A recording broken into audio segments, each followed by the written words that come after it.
take us through the options. I'm assuming you went through the various options open to you right now. What are they?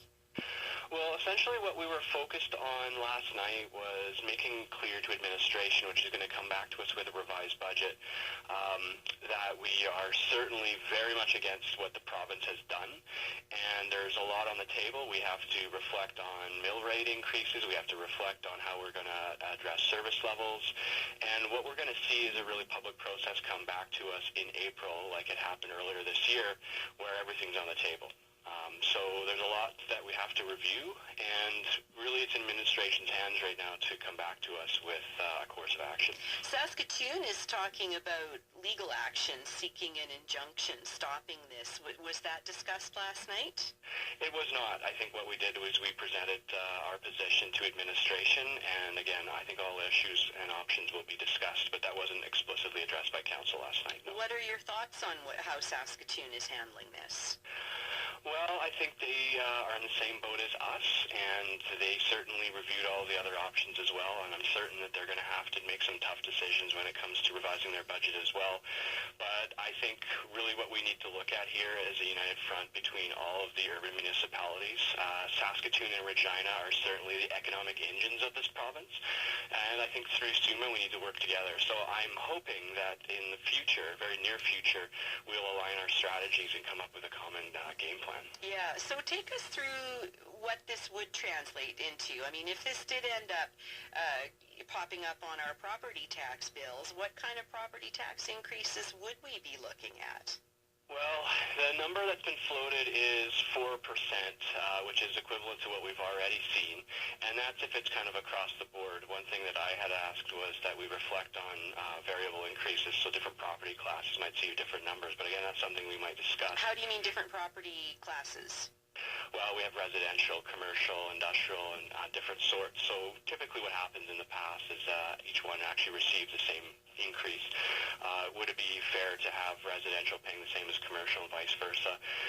That's something I had floated, but if you think of across the board, it's about a 4% increase or about $100 a year. Something you had floated in that which you think that householders should get less and corporations should get more? Well, at least that we would reflect on the options of these different rates, correct.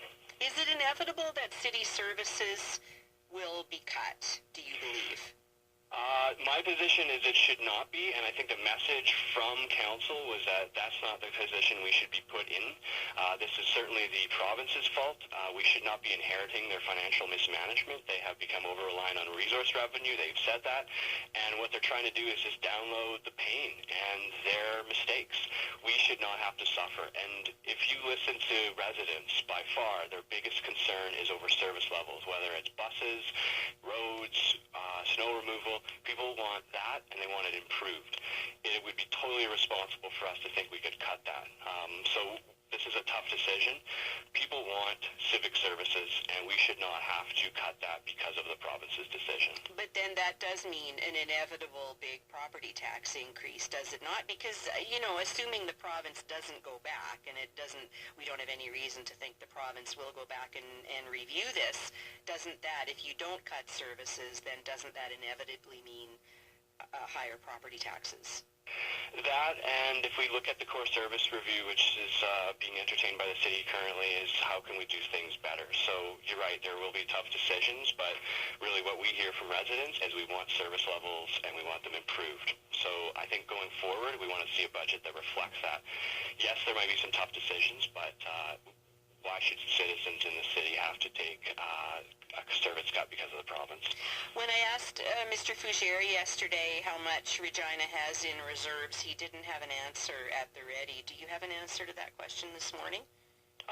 Sorry, I actually don't have a total number of all of the reserves. What I do know is that there's about 21 separate reserves, and the purpose of those reserves is actually to kind of smooth out some financial hiccups in different categories. So there is room to dip into reserves, but the purpose of that is actually to, many things. If there's unanticipated service level requirements, for instance, snow is above and anticipated, or in the case of the stadium, we have a reserve special for that.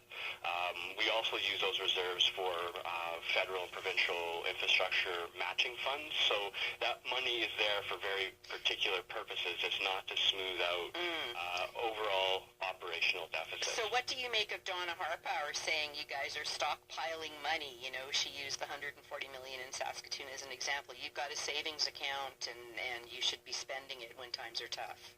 I'm not convinced the provincial government or Harpower herself actually knows how municipalities run. This money is there because of sound financial prudent management, and these funds are there for specific purposes. We don't sit on them just because. We use those funds, and what we're trying to do is forecast over a 20, 30, and even 40-year period, so that money comes into play for specific purposes. Some of it's kind of a rainy day fund, but ultimately we use that on infrastructure projects and other services that the city offers, but that's something we forecast in the long term. So the fact that someone would say that from the provincial level suggests that they really need to take a hard look at how cities are managed and how we actually manage our books better. Andrew, thanks for your time. Anytime. Andrew Stevens is a Ward 3 Regina City Councillor. Any thoughts on where our Saskatchewan cities find themselves right now? Regina reopening the budget, which the mayor told us he thought was pretty much unprecedented. Saskatoon talking about going to court.